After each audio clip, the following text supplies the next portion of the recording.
Live ta karong kasama dyan sa Marfori Bakiran itong syudad sa Davao. Kaya nagapadayon ta sa paghatag og mga Noche Buena gift box at mga sumunting paminaw. Pinagi sa ato ang ngayong Pasko panalo ka promo. May buntag kanimo ma'am.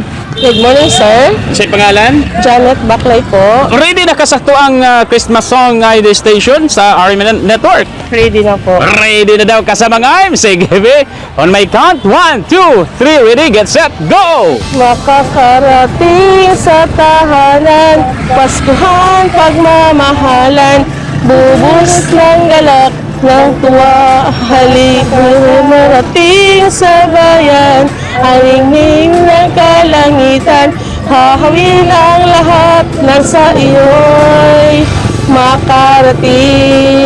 Yehey! Grabe kasama ang Janet ha. Imog yung buhos ang tanang talento sa Actually, pagkanta. sir, na-surprise yun ko tayo. Ayan. Pero kahit na-surprise ka sa tuwang kanta, surprise taon po ka namo sa tuwang Noche Buena. Dawa tatong Noche Buena kasama Janet. And of course, at tuang pang Noche Buena gina ha, para karong Pasko. Daghan kayong salamat sa DXDC at sa bumubuo sa lahat ng estasyon na ito. Maraming salamat po sa inyo. Ayan, advance Merry Advance Christmas Merry and a Happy Christmas. New Year. And of course, kawan na to si Radyo Manay Miginita, Radyo Madjo Alvray, Tatak, RMN!